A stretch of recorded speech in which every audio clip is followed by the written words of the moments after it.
Miguel Ángel Broda, ¿cómo le va? El gusto de saludarlo. ¿Cómo está? Muy buenas tardes. ¿Cómo está, señor Paulino? Gracias por este rato. Usted ayer tuvo una frase de las más fuertes que escuché diciendo: es difícil encontrar una gestión más inútil. Y así tildó al gobierno, si yo mal lo entendí. ¿Es eso lo que cree que está ocurriendo? En terreno económico, sin ninguna duda, no tanto por el problema o por el equipo económico, que es un equipo económico heterodoxo y que cree firmemente y muy optimistamente en la intervención del Estado para resolver las fallas de mercado, sino por el predominio del Instituto Patria en el conjunto de medidas que se han tomado. Sí, es muy difícil encontrar en la historia algo peor. Con lo cual usted no augura un buen desenlace en el corto plazo. Mire, yo tengo un pronóstico de que, bueno, la pandemia ha abortado un rebote de la economía que ya estaba mesetada en febrero y marzo. Probablemente tengamos una caída en el segundo trimestre que estamos pasando y luego una leve suba. Para terminar el año punta a punta en cero, pero en el promedio del año, como el promedio del año anterior, en alrededor de más 5, pero terminaríamos el año 5% de PBI o de ingreso menor del que teníamos antes de la pandemia. Yo, sin embargo, creo que evitamos una crisis cambiaria, una aceleración de inflación, pero pasadas las elecciones nos queda un campo minado donde muy probablemente haya que hacer algunas de las cosas que hoy se evitan hacer. Así que mi impresión es que evitamos una crisis macroeconómica antes de las elecciones, pero obviamente vamos a tener que seguir con cuidado la intervención del Banco Central vendiendo dólares en el mercado de dólares alternativos y que siga, aunque aflojó los últimos 3 días, la compra de dólares en el mercado oficial. Deduzco que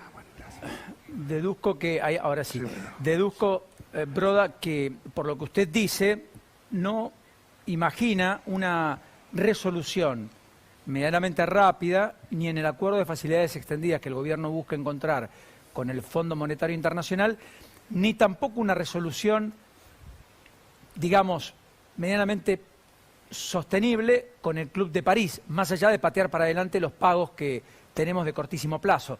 ¿Estoy interpretando bien lo que usted dice en términos de negociaciones externas? Mire, bueno, en términos de los 2 pagos de capital con organismos que tenemos que hacer en el futuro cercano, yo diría que con el Club de París probablemente una carta del fondo diciendo vamos a hacer el artículo 4 o estamos negociando o estamos en tratativas con el ministro Guzmán sea suficiente para postergar en el tiempo 2, 3 meses el pago del Club de París.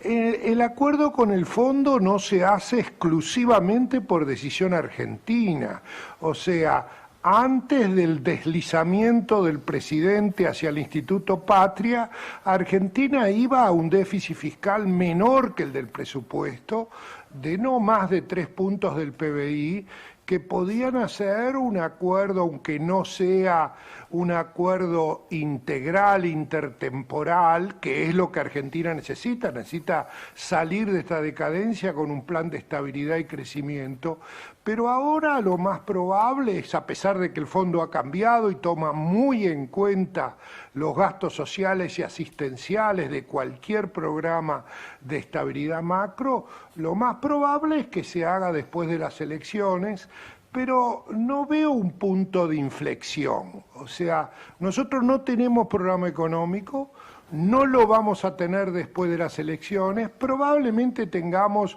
una cierta consistencia fiscal, monetaria y cambiaria si acordamos un programa con el fondo que desde ya va a demorar el capital hasta 10 años, no como quiere la vicepresidenta de Argentina.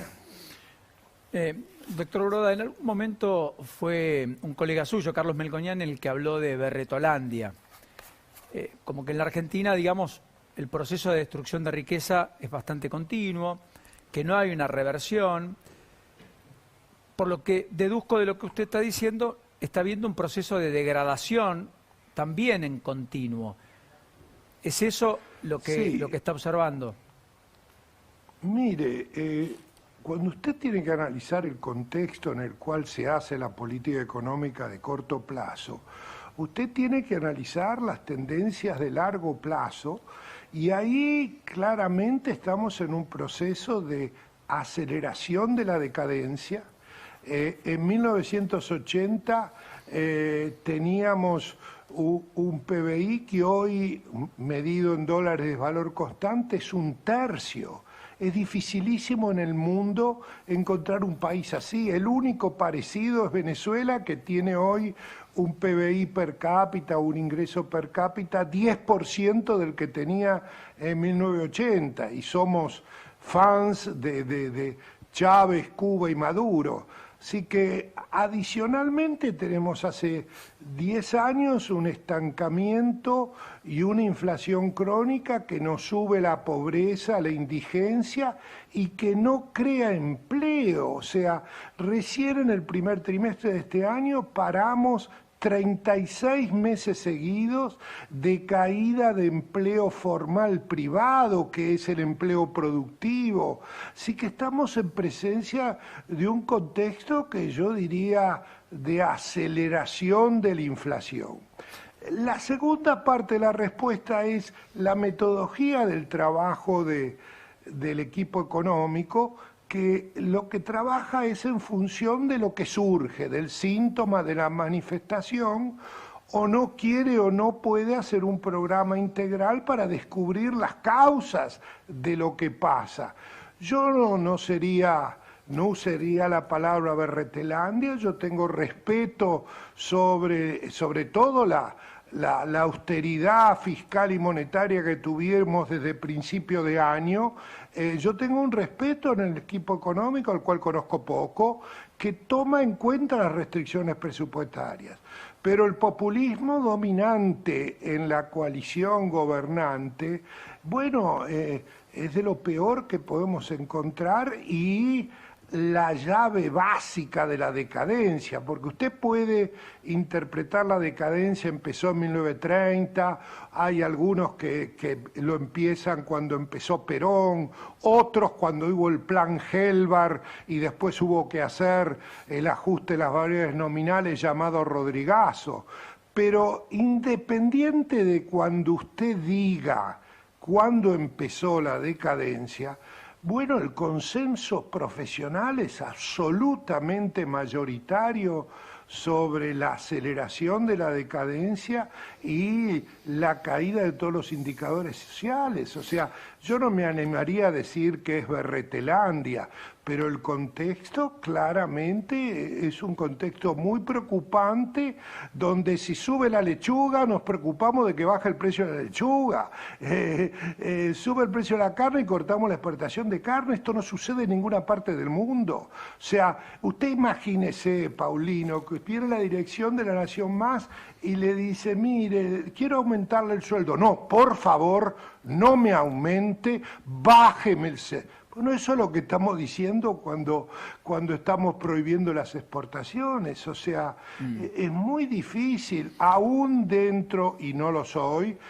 dentro del pensamiento heterodoxo, encontrarle algo razonable a la gestión de este presidente y sobre todo al cambio de los últimos meses, donde en todo se ajusta más al pensamiento duro del kirchnerismo duro, que como sabemos lo único que le interesa es aumentar la pobreza para ganar las elecciones. O sea, no hay alternativa a ese populismo voluntarista. Así que sí, yo estoy muy preocupado.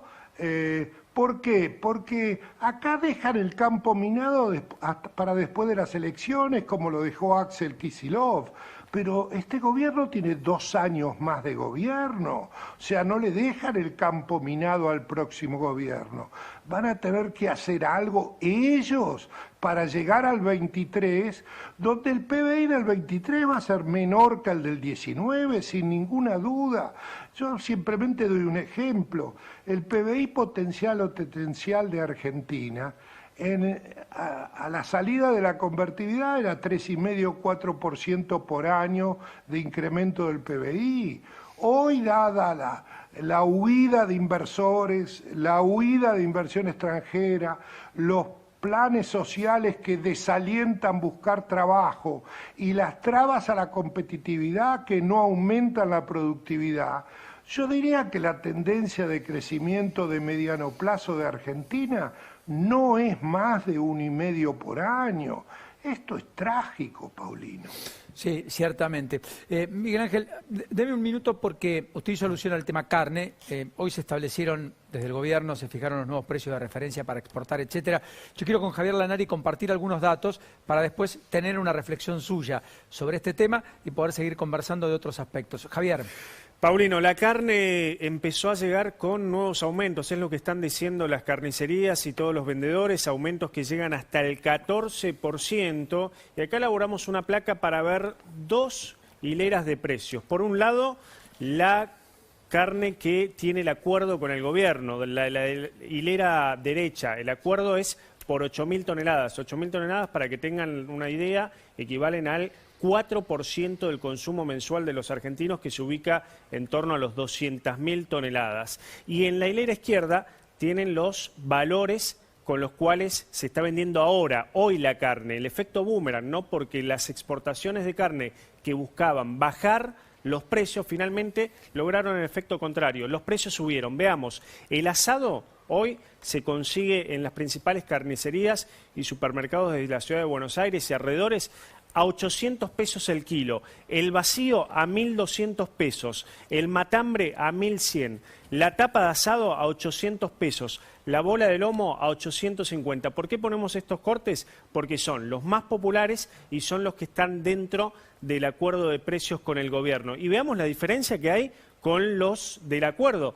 Valen casi el doble. Bueno, acá seguimos. La carnaza 550, en el acuerdo está a 359 pesos. La falda a 450 pesos, se consigue en cualquier supermercado. En el acuerdo de precios con el gobierno está a 299. El roast beef, la carne picada, el espinazo. Bueno, los principales cortes. ¿Qué están negociando por estas horas, Paulino? ¿Qué? El gobierno con el Consejo Agroindustrial, no con la mesa de enlace. Bueno, que se prohíba exportar asado, es lo que le pide el gobierno, y también aumentar el cupo del acuerdo de precios, las toneladas totales que te comenté, 8.000, que dispone el último acuerdo, el gobierno pretende llevarlo a 13.000 toneladas. Si no hay acuerdo, Paulino, y esto es importante marcarlo, el paro del campo, el paro de la mesa de enlace va a continuar, se va a extender más allá del viernes e incluso puede llegar a involucrar también a un cese de comercialización de granos.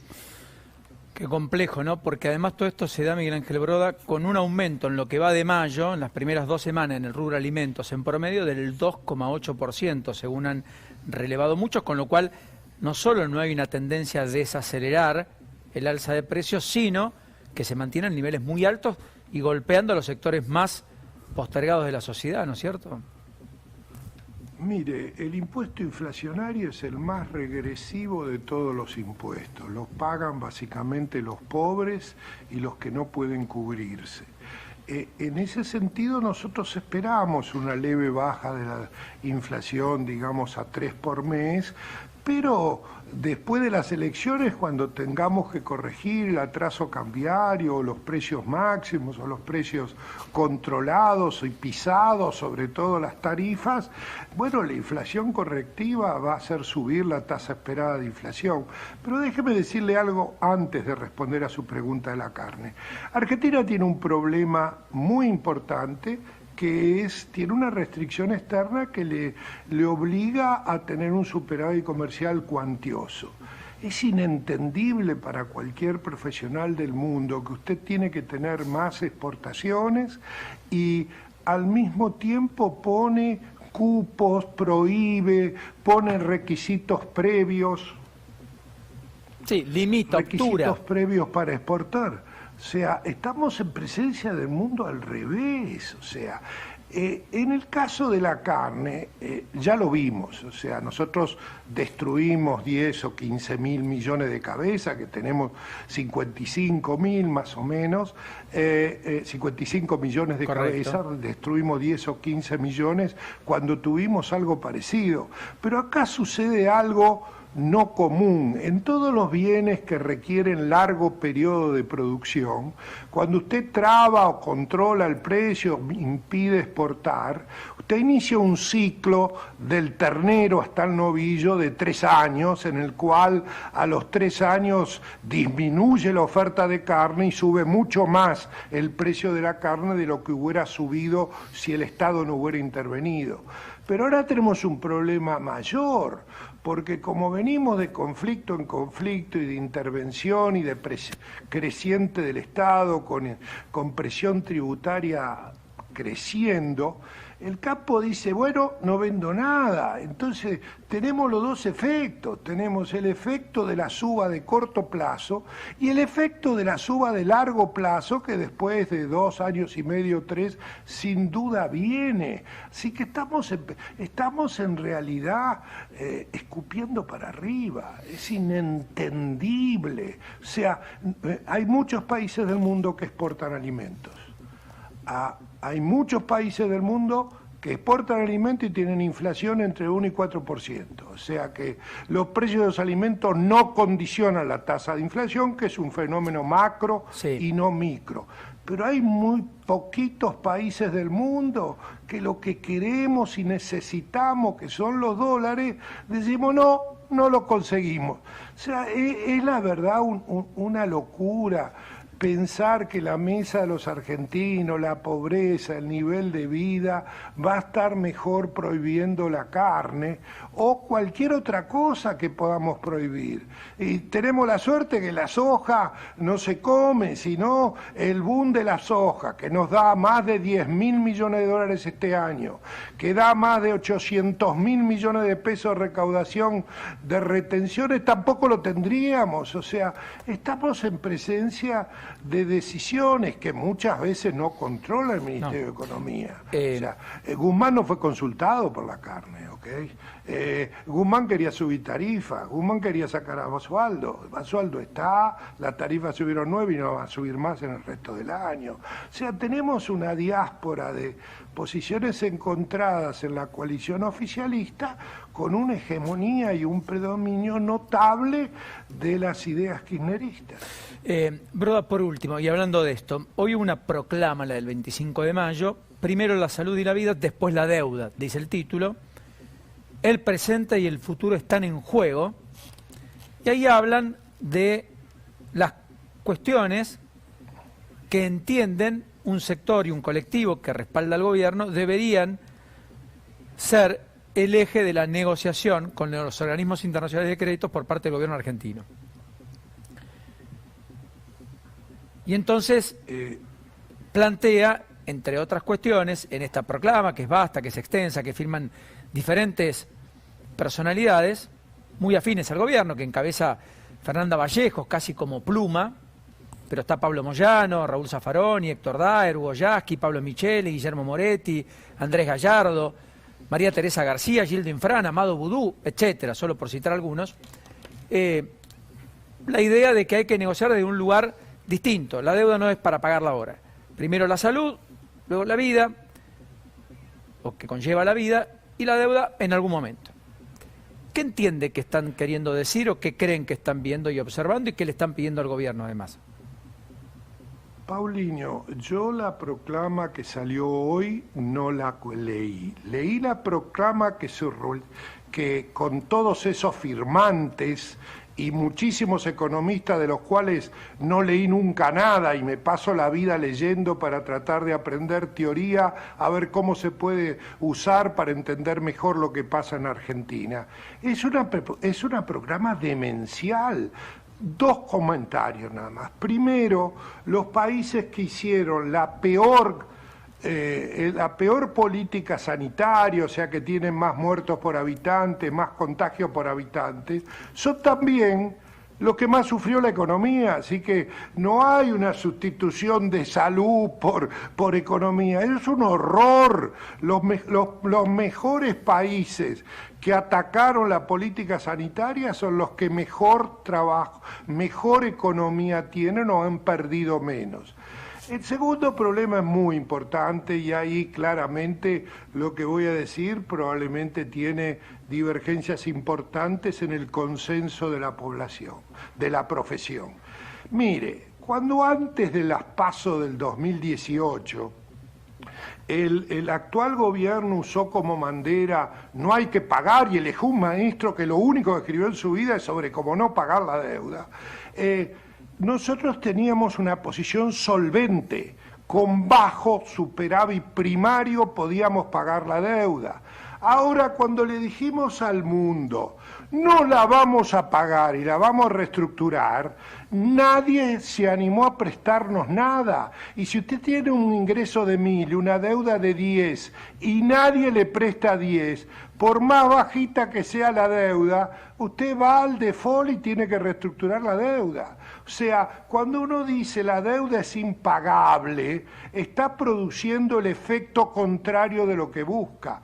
Bueno, ahora es de nuevo, otra vez sopa, Paulino. Estamos diciendo, es impagable la deuda con los organismos internacionales y que claramente agrava nuestra situación. Somos el único país del mundo que reestructuró la deuda y tiene 1.500 de riesgo. O sea, el futuro es tan pesimista. Huyen los inversores, huyen aquellos que podríamos canalizar el ahorro externo por este tipo de cosas, o sea, es increíble. Muy bien. Y la verdad que la lista que yo leí es una lista numerosa, pero no me animaría a decir que es la misma lista que fue publicada hoy.